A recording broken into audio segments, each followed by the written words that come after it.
What's going on, guys? This is everything that I'm bringing on a 2-month trip to the Philippines. So let's get started. First things first, the essentials. I always like to keep a travel adapter on me. Different countries have different outlets, and having one of these is huge to keep your devices nice and charged up. Next thing, arguably the most important item, is going to be a nice charging block. Having the ability to keep your phone charged at all times is huge. This also, by the way, acts as a flashlight. Next thing I like to bring, this is really essential for me, noise canceling headphones. Whenever you're traveling on flights and you're near anybody, maybe a screaming baby or a screaming kid or someone who's just being obnoxious. Some people that probably don't need to be on a flight, let's be honest. But I like to keep headphones on me at all times that are noise canceling so I can just zone out and do what I want to do and handle my business.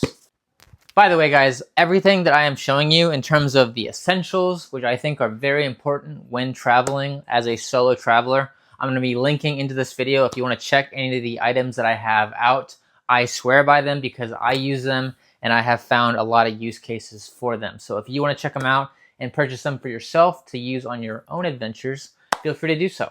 Next thing that I think is really, really cool to have is a nice dry bag. Whenever I am traveling, I actually will be carrying this bag on me for the most part when I'm just kind of traveling about my day. So I like to keep this in my smaller bag to make sure that all of my electronics have a place to be stowed safe and secure so they're not going to get wet. So having a dry bag is huge.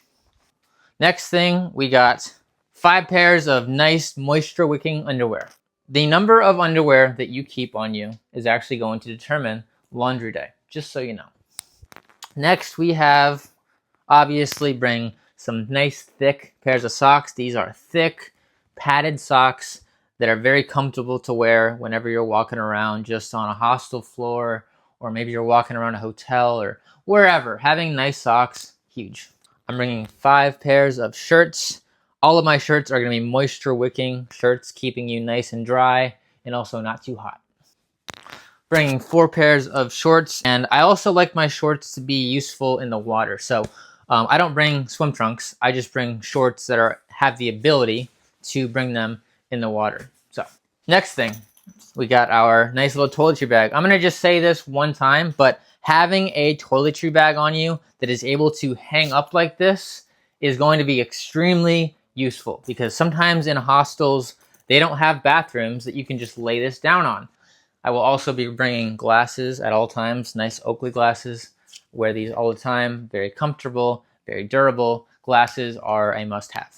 And last but not least, I'm bringing a rain jacket. This is a nice Patagonia rain jacket that I have had for quite a while. It keeps me nice and dry, and having a rain jacket on you in parts of Asia is huge. So this is exactly what I'm bringing on my 2-month trip to the Philippines and Japan. My biggest tip, guys, for new travelers who are looking to get into solo traveling is just don't overpack. Don't overpack. Overpacking can make or break your trip. Make sure that what you're bringing is exactly what you need. Nothing more, nothing less. You don't want to be going from the airport to the taxis, to the hotels with too many things. I drive motorbikes over in different countries, and having too much stuff is very, very stressful. So don't overpack. So guys, this is exactly what I look like when I'm traveling. This is the pinnacle to what a solo traveler looks like. Appreciate you guys watching the video. Hope you guys found it informative, and next time you'll see me is in the Orlando airport. So have a good one. Peace.